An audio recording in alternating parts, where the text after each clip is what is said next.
Salih alaihi Muhammad. Ramai di kalangan kita ni nak jadi orang terkenal lah. Dan ini bukan tunggu jadi Said Muhammad. Kalau dulu susah nak jadi pelakon lah, nak jadi artis lah, nak jadi. Sekarang ni tak payah jadi pelakon kat TV. Apa ni Diana? Lah ni dah follower ramai dekat Instagram, dia panggil apa? Insta famous. Influencer. Bahkan lah ni semua Allah nak tanya soalan agama pun tak tanya kat ustaz lah ni. Ya, betul. Influencer boleh belakang. Itu kalau interview tanya budak-budak sekolah. Nanti besar-besar ni dia apa? Doktor, tak mau. Jadi ustaz, tak mau. Cikgu, tak mau. Jadi apa? Jadi influencer. Pasal influencer boleh jadi semua. Dia lah boleh jadi ustaz, dia boleh jadi doktor, dia boleh jadi lawyer, semua reti. Tambah-tambah duduk akhir zaman ni, kan? Semua benda dia nak komen, dia nak share. Jadi semua Allah SWT. Jadi ramai orang nak jadi famous, nak jadi terkenal, nak jadi diikuti sebagainya. Salih Jumat. Apa nasihat sebenarnya setelah melalui zaman-zaman terkenal, zaman-zaman dikenali? Apa nasihat yang terbaik mungkin kepada orang yang nak macam tu? Wallahualam. Allahumma salli ala Muhammad wa ala sayyidina Muhammad. Masya-Allah. Betul macam saya cakap, ustaz pun ustaz selebriti. Macam chef pun ada chef selebriti, doktor pun ada doktor selebriti. So sebenarnya sesiapa saja yang terkenal, dan ramai juga yang dekat media sosial kita ni pun yang kadang-kadang kita tak tahu pula latar belakang dia macam mana, tapi dia buat benda-benda yang viral tu dah jadi selebriti, terus dapat title tersebut. Kalau zaman saya dulu, zaman saya berlakon dulu, dia tak semudah sekarang lah. Tapi disebabkan oleh ada media sosial sekarang ini, kita kadang-kadang kesian dekat anak-anak kita yang tak tahu siapa yang diorang nak jadikan idol diorang, ikutan. Sebab itu ialah satu benda yang biasa. Siapa orang yang terkenal itu, dia akan jadikan sebagai idola mereka. Tapi kita ini sebagai ibu bapa, kita risaulah, adakah mereka ikut orang yang betul? Bukanlah orang tu famous saja ataupun orang itu selebriti sahaja, dia boleh kita jadikan sebagai ikutan. So soalan ustaz kepada saya, macam mana kalau kita ini ataupun ada ke dekat sini yang jadi selebriti? Ke memang ada, saya tak nampak sebab pakai pudar ke? Ada ni, misalnya dia famous juga ni kan, follower 1.3 ribu ke? Ada ustaz kan, isteri ustaz, Assalamualaikum, belakang tu insyaAllah.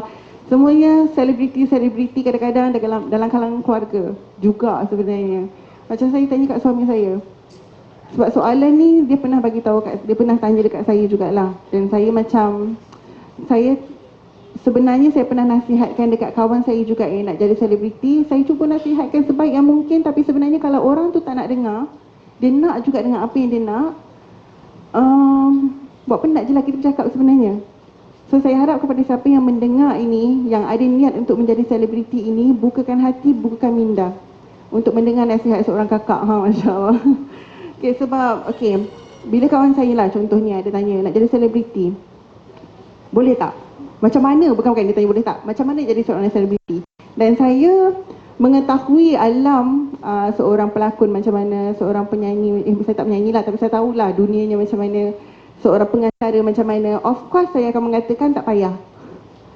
Saya akan cakap tak payahlah, kenapa nak jadi selebriti kan? Lepas tu dia cakap lah sebab dia minat dan sebagainya. Lepas tu kalau kita minat, contoh kita minat memasak, adakah kita perlu untuk menjadi seorang chef? Kalau kita minat main bowling, adakah kita patut untuk menjadi pemain profesional bowling? Kalau kita minat main bola, kita perlu menjadi pemain bola profesional ke? Kalau kita minat berlakon, adakah kita perlu jadi pelakon? Kita minat menyanyi, suka suara sedap, perlu jadi penyanyi? Kalau kita suka apa-apa sahajalah, minat-minat kita kan, suka berenang, kita perlu masuk Olimpik ke? Macam tu. Kan orang kata, be the best of yourself in whatever you do. So diri kita ni kita suka apa? So jadikan itu sebagai bidang kita. Tak sebenarnya. Bukan, tak semestinya. Minat kita itu, boleh dijadikan hobi. Tapi tak semestinya apa yang kita minat, apa passion kita itu, yang terbaik untuk diri kita. Allah lebih tahu apa yang terbaik, lagi-lagi untuk wanita ni kan. Banyaknya lah kita kena jaga fitnah ni. Semuanya kerana Allah tahu, lebih tahu, maha mengetahui lagi apa yang terbaik untuk wanita. So kalau nak jadi selebriti ni, wanita ini kan macam tadi lah cakap, wanita ini ialah satu fitnah, wanita itu sendiri fitnah. So So kalau kita nak jadi selebriti contohnya, sebab kita minat lah untuk menjadi pengacara. Okey, pengacara ni bidang dia macam elok sikit, saya punya pengalaman. Kalau pelakon tu memang daripada awal saya cakap tak payah. Sebab pelakon mungkin lah nak berlakon di TV Al-Hijrah sahaja contohnya, kan. Tapi kalau nak jadikan sebagai satu mata pencarian kita berlakon di TV Al-Hijrah sahaja, banyak ke TV-TV lain dekat Malaysia ni yang mengambil wanita-wanita yang berhijab yang betul-betul menjaga syariat? Tak. Saya cakap terus terang, tak. Okay. Sebab sekarang ni dah masuk pula era yang baru. Diorang nak masukkan sikit, saya minta maaf cakap, elemen-elemen soft point. Perasan tak sekarang ni dah makin berani? Sebab diorang dah buat research dah awal-awal sebenarnya. Benda tu yang menarik minat penonton untuk melihat. So diorang dah buat dan dah diluluskan, dah syuting drama-drama yang kita tengok, selalu tengok yang dekat channel-channel biasa tu, tapi sebenarnya ada elemen-elemen tersebut. Sebab itulah penarik dia sebenarnya. Kita marah, orang Islam marah. Kenapa ada benda-benda macam ni? Tapi tengok, bila ada demand, diorang supply lah. Sebab yang berada di atas itu, yang bos-bos semua ni pun bukannya semuanya orang Islam. So diorang fikirkan itu sebagai satu perniagaan, bisnes. Tak kira hal haram, kita sibuk lah benda ni haram. Diorang haram tu apa? Macam tu bukannya masalah diorang. Diorang cuma nak tengok rating naik. So kalau kita lah nak menjadi player dalam bidang selebriti itu, dalam bidang pelakon itu, tak payah. Dia tak menjaga hak kita sebagai seorang wanita Islam. Saya cakap terus terang. Melainkan kalau anda berlakon hanya untuk TV Al-Hijrah, insyaAllah. Macam tu kan. Ataupun Isra Oasis, tak tahu lagi lah. Ataupun Nurflix, ataupun yang agama-agama ni lah. Okey, itu satu. Kalau penyanyi, penyanyi ni ada khilaf no Ustaz? Suara wanita ni, itu saya akan cakap kemudian. Kemudian kalau pengacara ni saya rasa bidang dia lebih selamat. Sebab pengacara ni pun ada pengacara juga, ada pengacara yang jenis-jenis hiburan, yang tanya soalan-soalan pedas, yang tanya membuka aib orang, tanya hal keluarga orang yang tak perlu kita tahu, yang itu tak payahlah. Terang-terang kita sendiri umat Islam tahu, itu tak boleh. Tapi ada orang yang macam sahabat-sahabat saya kan, yang macam dia dah pun menjadi seorang pengacara dalam bidang hiburan dan diorang sangat menyesal, dan alhamdulillah ramai yang dah tinggalkan bidang tersebut. Jadi diorang pun dah tinggalkan, kenapa kita nak masuk pula?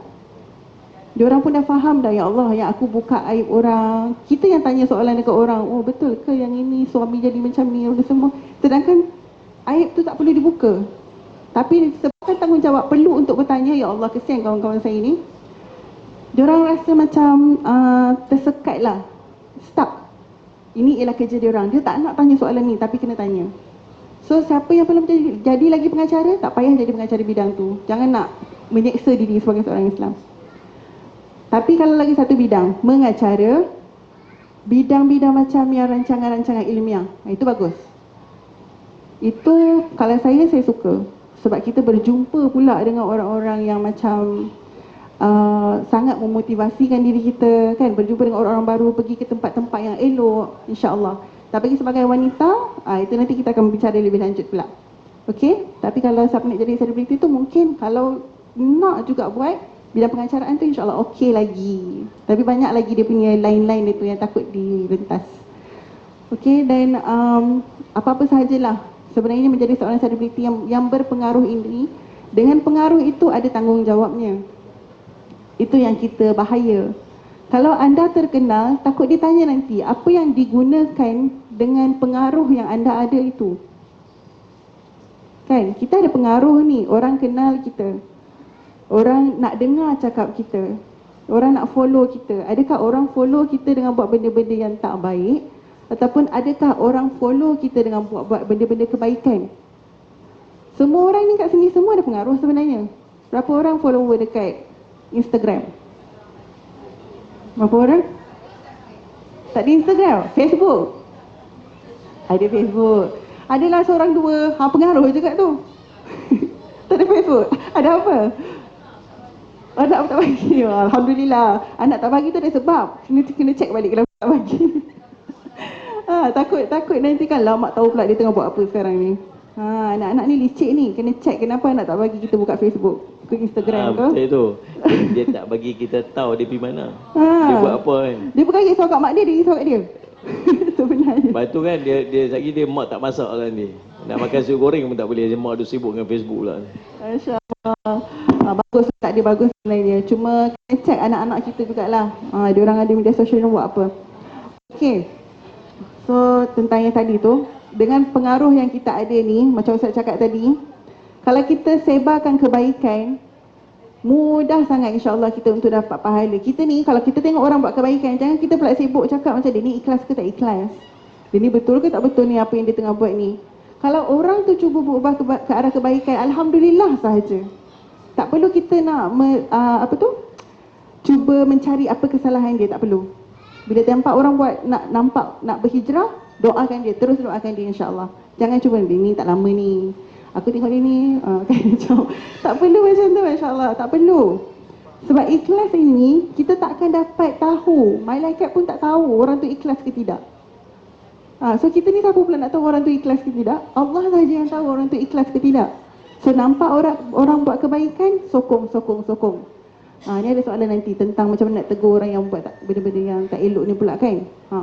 Okay, itu mungkinlah ada part-part yang kita boleh tegur. Tapi kalau kita nampak orang tengah buat benda-benda kebaikan, jangan pula kita komen kat situ benda-benda yang menjatuhkan diorang punya semangat untuk terus buat kebaikan. Okay, insyaAllah.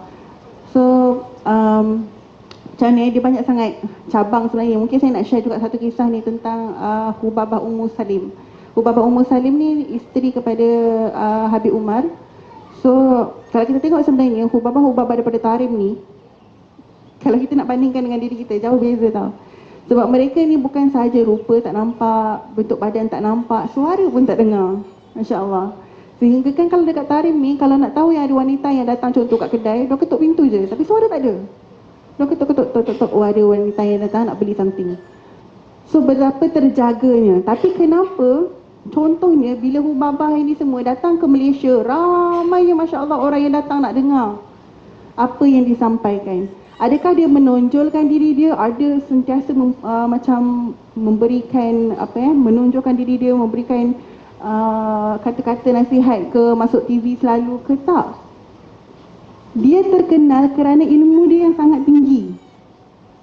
InsyaAllah kita tak tahulah, tapi macam bagi kita semua ni rasa macam seorang waliullah lah.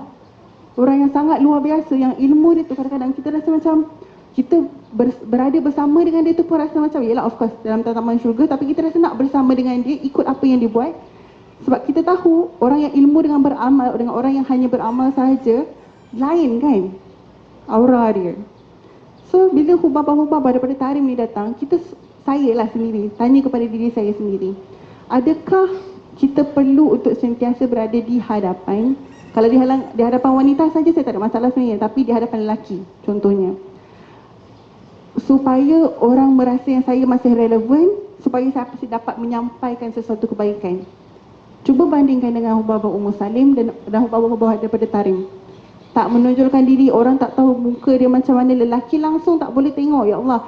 Kalau dekat Tarim tu kasut lelaki dengan wanita diasingkan supaya dia kasut pun tak nampak kasut dia macam mana. Kalau telefon tu tengah dalam majlis kan, ada orang angkat phone, letak phone sekarang, tak boleh angkat phone sebab takut suami yang dekat dalam ataupun lelaki yang dekat dalam phone tu minta maaf sebab tengah phone kan. Bukan tak ada kena dengan angkat. Tapi contohnya tengah pegang phone, tak boleh angkat phone sebab dia tak nak lelaki tersebut ataupun sesiapa sahajalah yang bukan mahram tu dengar suara dia. Masya Allah, saya dengar macam sebab tu saya baru-baru ni buat keputusan yang saya tak nak keluar TV lagi. Itu saya slowly lah step by step saya. So macam tak nak keluar TV lagi, kalau boleh nak majlis ataupun nak bersama dengan muslimah sahaja. So supaya kita nak kurangkan fitnah yang ada pada kita ni insya-Allah. So kita ni pun yang saya rasa pasti kita semua ada pengaruh kita masing-masing. Gunakan, sebab akan disoal apa yang kita gunakan dengan pengaruh itu kita nanti. So gunakan sehabis baik, sebarkan kebaikan, jangan sebarkan benda-benda yang membawa perpecahan, tak perlu. Sebab sekarang ni dunia memang sangat-sangat bermasalah kan, banyak sangat masalah dengan dunia kita sekarang ini. So kita lebih sebarkan apakah Islam yang sebenarnya insya-Allah.